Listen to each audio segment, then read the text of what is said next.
Hi అండి, నమస్తే. Welcome back to housewife సంధ్య. ఈరోజు వీడియోలో చాలా ఈజీగా చాలా రుచిగా లీవర్ కర్రీ చూపించబోతున్నాను.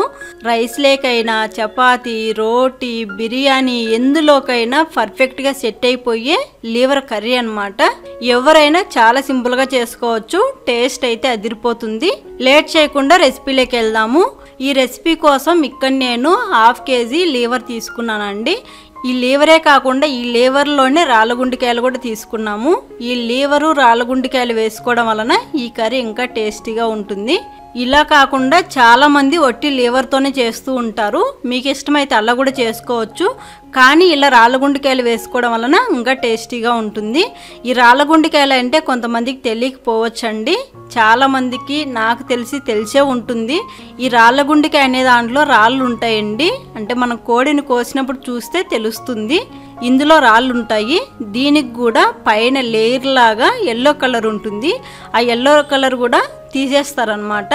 వాళ్ళే నీట్గా క్లీన్ చేసి ఇస్తారు. కానీ మళ్ళీ ఇంటికి వచ్చిన తర్వాత కూడా మనం కూడా బాగా 2-3 సార్లు బాగా క్లీన్ చేసుకోవాలి.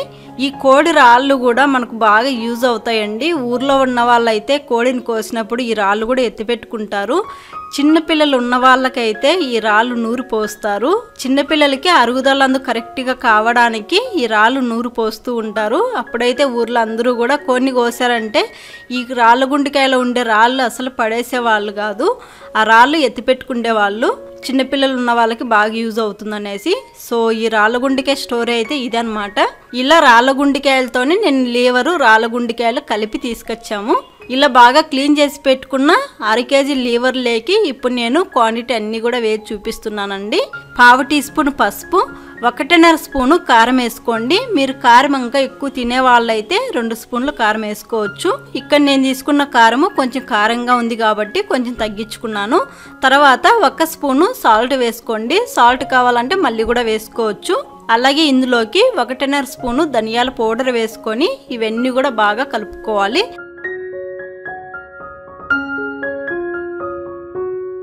ఈ విధంగా బాగా కలుపుకున్న తర్వాత 1/2 అవర్ పాటు ఇలా వదిలేసేయండి. ఈ కారం, ఉప్పు, పసుపు అన్నీ కూడా ఈ లీవర్కి బాగా పడతాయి. 1/2 అవర్ తర్వాత ఒక మిక్సీ జార్ తీసుకొని ఈ మిక్సీ జార్లోకి పెద్ద ఉల్లిగడ్డ ఒకటి కట్ చేసి తీసుకోండి. అలాగే 2 పచ్చిమిర్చి ఈ విధంగా తుంచి వేసుకోండి. తర్వాత ఇందులోకి 1 ఇంచు అల్లం ముక్క ఈ విధంగా కట్ చేసుకోండి. అలాగే 8 నుంచి 9 ఎల్లుల్లి ఈ విధంగా పొట్టు తీసి ఇవన్నీ కూడా వేసుకొని మెత్తగా మిక్సీ పట్టుకోవాలి. ఈ విధంగా పేస్ట్ లాగా మెత్తగా మిక్సీ పట్టుకున్న తర్వాత ఇప్పుడు ఇది పక్కన ఉంచుకొని స్టవ్ మీద ప్యాన్ పెట్టుకొని ఈ ప్యాన్లోకి 1 టేబుల్ స్పూన్ ఆయిల్ వేసుకోండి. ఆయిల్ హీట్ అయిన తర్వాత ఒక చిన్న ముక్క దాల్చిన చెక్క, 4-5 లవంగాలు, ఒక 10-12 వరకు మిరియాలు, 1 ఇలాచి వేసుకొని కొద్దిగా కరివేపాకు కూడా వేసుకొని వీటిని కొంచెం ఫ్రై చేసుకోవాలి. ఇవి కొంచెం ఫ్రై అయిన తర్వాత ముందుగా మనం మిక్సీ పట్టుకున్న ఉల్లిపాయ పేస్ట్ కూడా అంతా వేసుకొని అంతా కూడా ఒకసారి కలుపుకొని ఈ ఉల్లిపాయ పేస్ట్ బాగా వేగేంత వరకు 2 నిమిషాల పాటు లో ఫ్లేమ్ మీదనే వేయించుకోండి. 2 నిమిషాల తర్వాత ఉల్లిపాయ పేస్ట్ పచ్చివాసన అంతా పోయి బాగా వేగుతుంది. తర్వాత ఇందులోకి మనం కలిపి పెట్టుకున్న లీవర్ వేసుకొని అంతా కూడా ఒకసారి కలుపుకోండి. ఈ విధంగా కలుపుకున్న తర్వాత 5-10 నిమిషాల పాటు ఈ లీవర్ని కొద్దిసేపు వేయించుకోవాలి. 10 నిమిషాల తర్వాత గ్రేవీకి తగ్గట్టు వాటర్ వేసుకోవాలండి. మనం కలిపి పెట్టుకున్న గిన్నెలోనే వాటర్ వేసుకోండి. అందులో కారం, పసుపు, ఉప్పు ఇవన్నీ ఉంటాయి కదా, అవన్నీ కూడా ఇందులోకి వచ్చేస్తాయి. ఆ గిన్నెలోనే వాటర్ వేసుకొని గ్రేవీకి తగ్గట్టు వాటర్ వేసుకోండి. ఈ వాటర్ వేసుకొని అంతా కూడా ఒకసారి కలుపుకొని మూత పెట్టి ఈ లీవర్ బాగా ఉడికేంత వరకు ఉడికించుకోండి. ఇలా ఉడికించుకుంటే మాత్రం కొంచెం వాటర్ ఎక్కువే పడతాయండి. లీవర్ అంటే తొందరగా ఉడికిపోతుంది. రాళ్ళగుండికాయలు ఉడకడానికి కొంచెం టైం పడుతుంది. అందువలన కొద్దిగా నీళ్ళు ఎక్కువగానే వేసుకోండి. మీకు ఈ కర్రీ ఫాస్ట్గా అయిపోవాలంటే సేమ్ ఇదే ప్రాసెస్తోనే ఇలా ప్యాన్లో కాకుండా కుక్కర్లో పెట్టేశారనుకోండి 10 నిమిషాలకు మీకు కర్రీ రెడీ అయిపోతుంది. కుక్కర్లో అయితే 4-5 విజిల్స్ వచ్చేంత వరకు ఉడికించుకుంటే ఈ రాళ్ళగుండికాయలు అనేది తొందరగా ఉడుకుతాయి. ఇలా ప్యాన్లో ఉడికించుకోవడం వలన మనకు కర్రీ టైం పడుతుంది. కుక్కర్లో అయితే 10-15 నిమిషాలకు మీకు కర్రీ రెడీ అయిపోతుంది. ఇక్కడ మీకు చూపించడానికి నేను ప్యాన్లోనే చేస్తున్నాను. ఎవరైనా ఫాస్ట్గా అయిపోవాలంటే కుక్కర్లో చేసేయండి. కుక్కర్లో చేసినా కూడా సేమ్ టేస్టే వస్తుంది. ఇప్పుడు ఒకసారి కలుపుకొని లీవర్ ఉడికిందా లేదా చూసుకోవాలి. ఇక్కడ నాకైతే బాగా ఉడికిపోయిందండి. ఈ విధంగా ఉడికిన తర్వాత గ్రేవీ కూడా ఈ విధంగా ఉన్నప్పుడు ఇప్పుడు టేస్ట్ చూసుకోండి.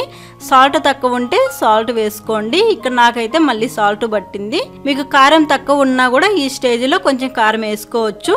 అలాగే ఫ్రెండ్స్, ఇక్కడ హాఫ్ టీ స్పూన్ నేను గరం మసాలా పౌడర్ వేసుకున్నాను.